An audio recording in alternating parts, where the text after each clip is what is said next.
Yeah, Cal, I assume you didn't, I mean, I know you think highly of Keon, but I assume you didn't see this. Hold on. Are you turning this up? Because I can't hear it. Go ahead. I said, I know you think a lot of Keon and what he can give you, but were you surprised he was able to give you this much day one? No, the only thing he wasn't able to do with us was anything that was with contact. So he was practicing conditioning, and I told him, I said, you better, because we're going to know something here in the next couple of days, you better condition. And, and he has been. He's really a disciplined, conscientious, but it's just nice to have a steadying force. Did you notice what I did at the end of the game with him? I love it when you guys don't even watch the game. You have your questions. I had him take it out of bounds because he was the one I knew would throw to the right guy. And that's what he gives us. But I thought there was a lot of good. I mean, 18 assists. We ended up out rebounding them, and they played hard. Dante didn't make all these shots. He plugged one, and then he passed up one because everybody's got him thinking he got to be this guy. Please leave him alone and let him be that guy that we're begging to shoot balls. Not like he's going to have to make 8 threes a game. The ones he made gave us the burst to lead at halftime. And I'll tell you what, he came up with, I'm happy with him. Olivier, I grabbed him after and I said he had a great first half, but I liked the lineup at the end of the game, so I stuck with it. And he was fine. How about BJ? BJ played for us, played to the training. Here's the greatest play he made. He dribbled it up and threw it where he could have tried to shoot it, and he threw it to Davion in the corner for a 3. He hadn't done that all year. He would have gone in the middle and loop-de-loop and spun and thrown. I mean, just play the game as it comes. And so I was really proud of him. The biggest thing I told him in the first half, if you don't come up with loose balls, I'm not playing you. Well, you see, he started diving for balls, including the last one. Devin was good too. Daryl Bird, we'll go to you next. Yeah, John, I know Isaiah Jackson's had some nice games. Seemed to play really well today. Are you getting more than what you expected from him when he came on campus or not? Well, again, with him, we've got to just, know that he can do things no one else on this team can do. He can go get a block. He can go get a rebound. He can just do stuff other guys can't do. And so, there are points in the game he needs to be in there. But he's a skilled player, but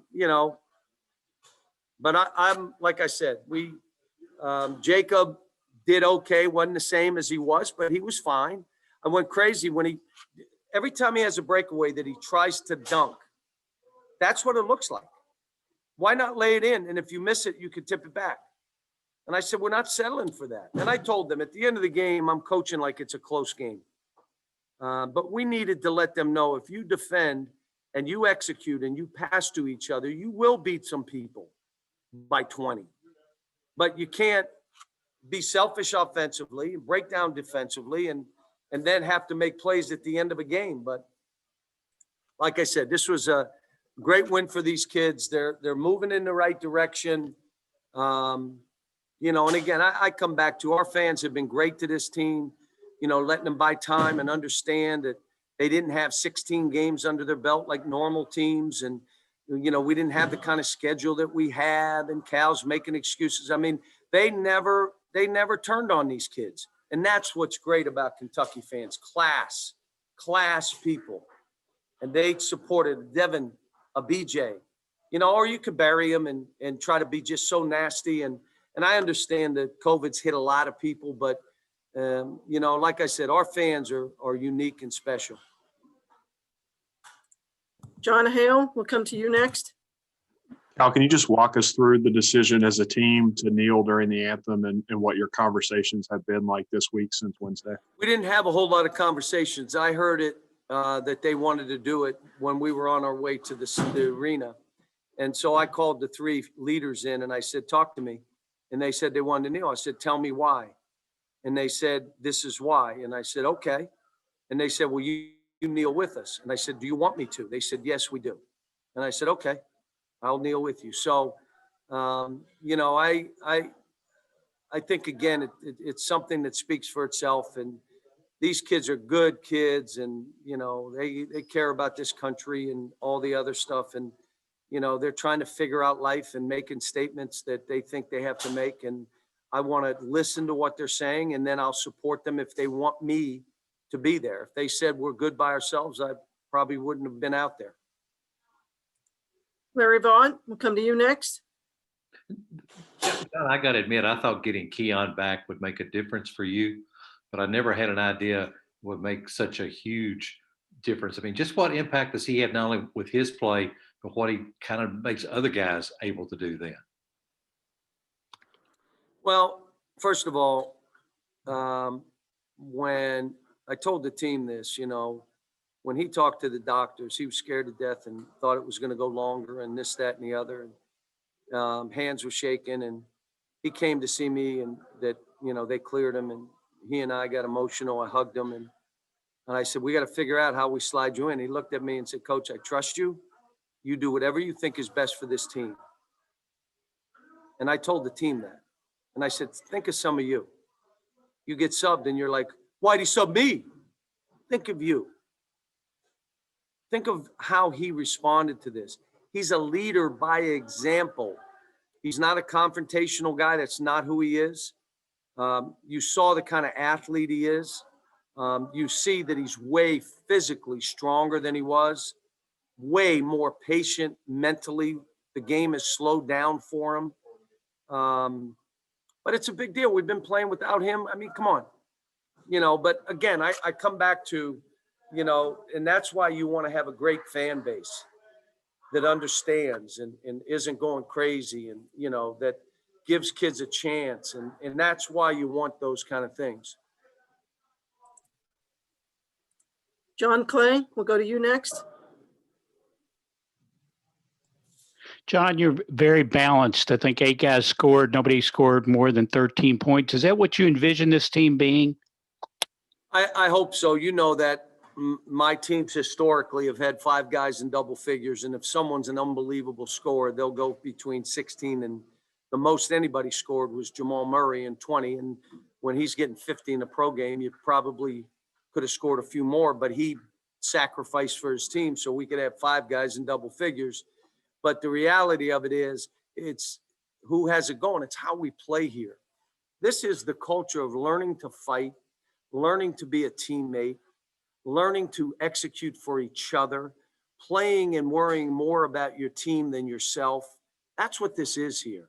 Having a competitive spirit, knowing that you're not just exchanging baskets, you're trying to beat that other guy and that other team. That's the culture here.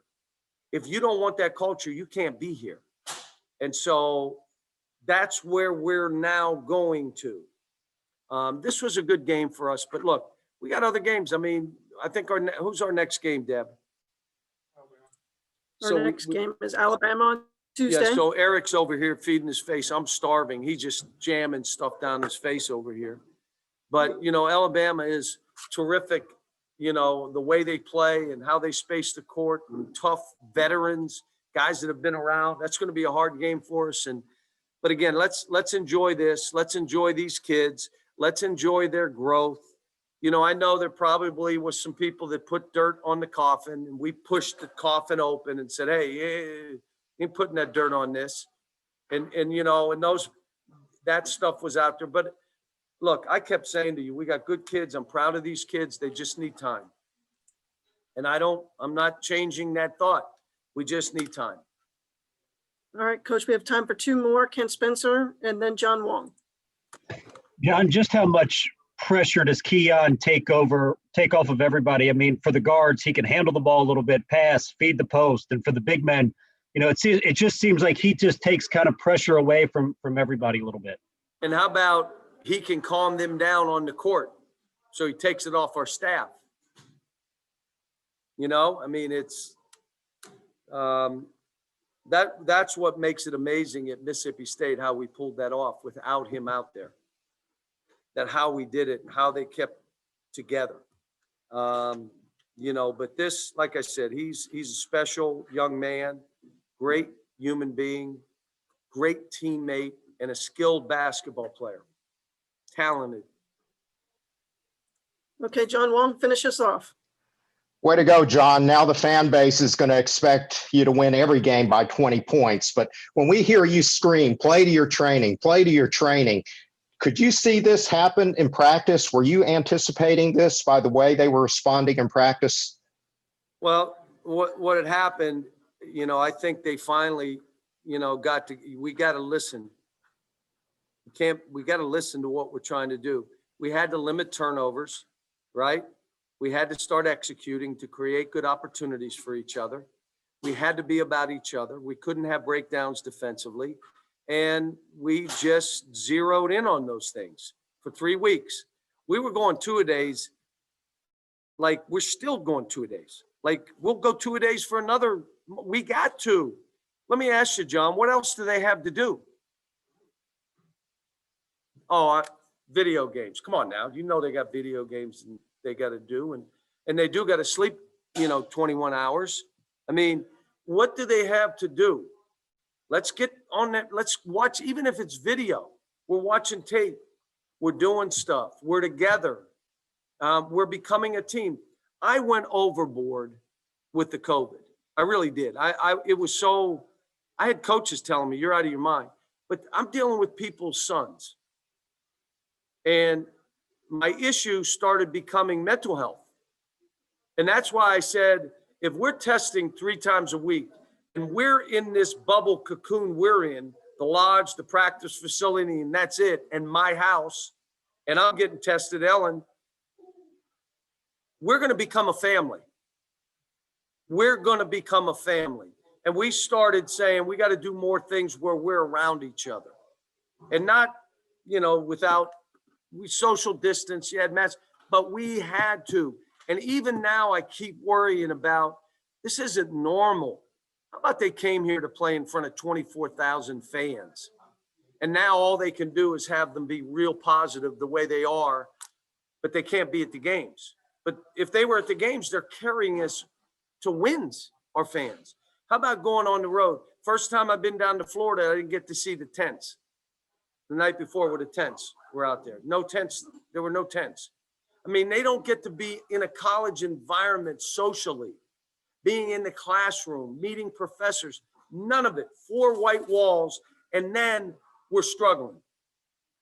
We have no real preseason. The coach put the stupidest schedule together, and I said it from day one. And if anybody wants to say complain, you say what you want to say. They didn't deserve all this of what position they were put in. But you know what? At the end of the day, let's see if what we did, maybe it was smart, but we'll see. Thanks. Guys, give me a second. We'll get our players in here.